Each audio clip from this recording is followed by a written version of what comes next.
like to sleep much when he's not on the air 6 days a week covering this crazy news cycle. He's been busy writing a new political thriller, The Hellfire Club, about corruption, blackmail, and the Washington swamp. Sound familiar? Please welcome Jake Tapper.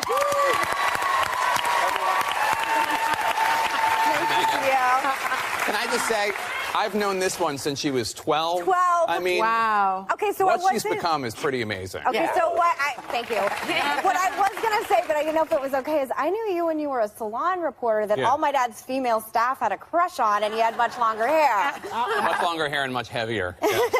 Oh, it's nice to see you. Okay, so this morning, President Trump ramped up his war on the media. He tweeted, the fake news is working overtime, just reported that despite the tremendous success we are having with the economy and all things else, 91% of the network news about me is negative, fake. Why do we work so hard in working with the media when it is corrupt? Take away credentials, question mark. So is that directed at you? Well, it's directed at everybody in the media, including people here at this table. First of all, it's very interesting. He defined fake news. Negative. Look, put the tweet back up. When you look at what he said, network news about me is negative. 91% of network news about me is negative. Parentheses, fake. If it's negative, then it's fake. It's fake. I got This is what I've been saying for more than a year. A lot of us have been saying that's his definition of fake news, Right. anything that he doesn't like. That's actually not the definition of fake. Right. I think that he specifically goes after CNN. He's called you a flunky. Yes. Yeah. That's not so bad. I was going to say, you're kind of getting off easy. Honestly, I thought he could have brought it a little bit more than that. I think so. I was unimpressed. But here's the thing. His job approval ratings are going up, and the media's job approval ratings are going down. Yeah, it's a tough time for the media, and one of the, some of the wounds are self-inflicted when we get stories wrong. That's a problem.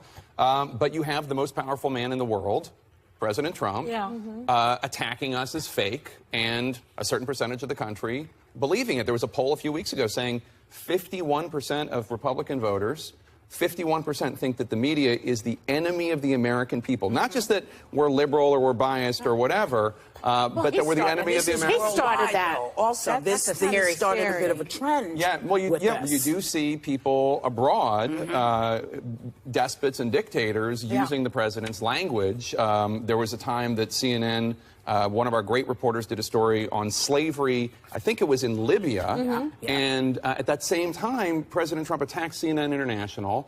The story was completely true and completely awful. And Libyan government officials used President Trump's attack on CNN International to try to discredit the story. I remember that. But they started it. I mean, Kellyanne, let's remind people, what's the word? Alternative facts was her little quip.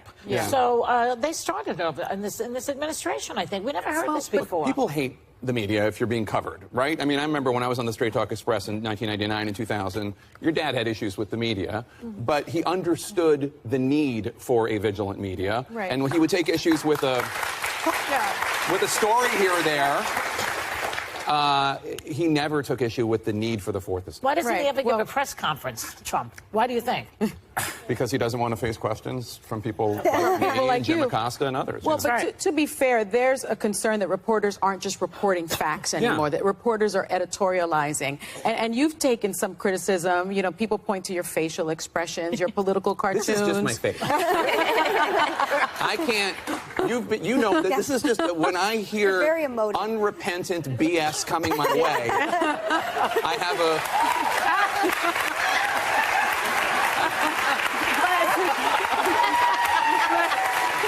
That's just my face. But what do you Tell them to stop saying those things and my face will go back to normal. People are using it to say that CNN is biased, that you're biased, that you're editorializing. What do you say to that criticism? I am absolutely biased against lies. And when there are people lying, I am absolutely 100% against it when people say things that are indecent, and not to invoke Meghan's dad again, but he's somebody that has been a big part of my life. I've been covering him since I was a young reporter. When the president says that John McCain isn't a war hero because he was captured, and I prefer people that weren't captured, that's indecent. That's an indecent thing to say. It's not biased for me to call it that. That's indecent. We revere our service members, and we revere our POWs, and that is just how adults behave. Well, I will say, I mean, Thank you for saying such kind things about my father, and he loved having you. We just recently talked about it last weekend, as you know. But I will say that I, like many conservatives, I do think CNN has a bias, but for some reason, I hang out with a lot of conservatives off the record. It's always like, but Jake Tapper understands. Why do you think that you haven't? Well, I'm not come into that. I will put aside the part where you're criticizing CNN, because obviously I love CNN and the people I work with there, but I really am not a member of a party. I mean, if I weren't a journalist, if I were a cartoonist or whatever, I would still be an independent. I don't think either party has a premium on good ideas or good people, and I really try to be as agnostic as possible in my private life too. I'm the jerk at the table who says, well, on the other hand, so I mean, I'm that jerk too. Are you? Yeah. So Are you? It can be lonely at the.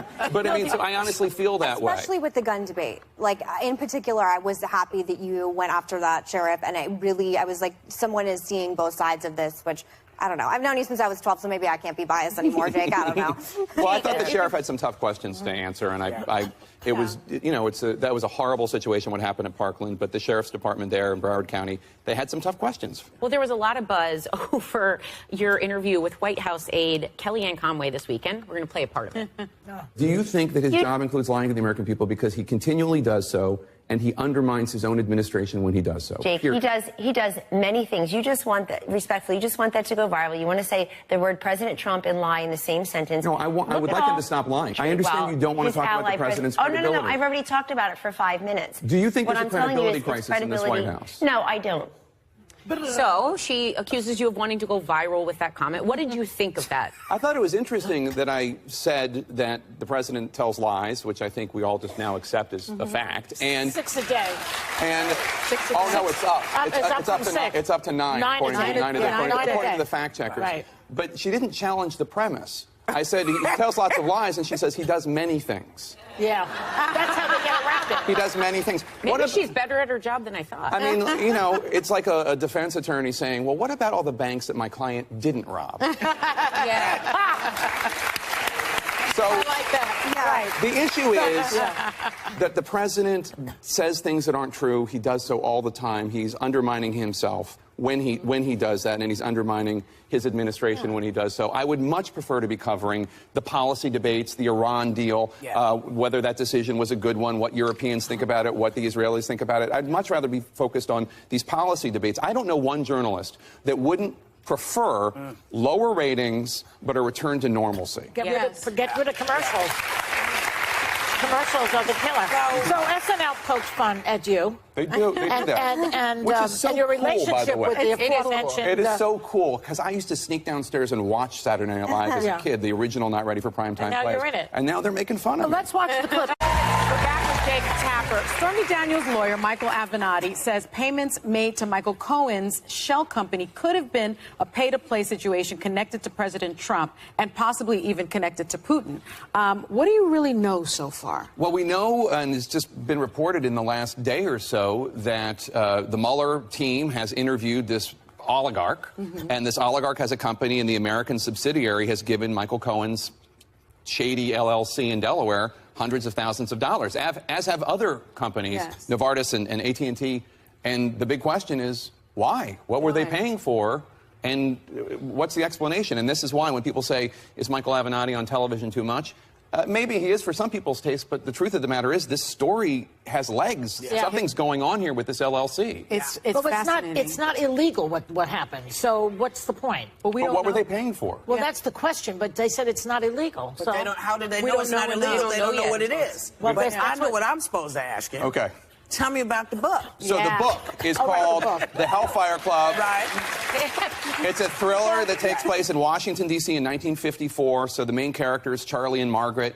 He's a new congressman, and she is his very strong zoologist wife. They come down to D.C. They get ensnared in a conspiracy, and there are secret societies. And hopefully it's very resonant today, both in terms of the swamp, because believe it or not, it was swampier back in 1954 than it is today, though that might be hard to believe. Shocking. And then because of Joe McCarthy and the presence of Joe McCarthy and the questions in the book about how come more people aren't standing up to Joe McCarthy and how come more people aren't calling for truth and decency, questions that we hear today. There are Republicans and Democrats who do so, but not enough, perhaps.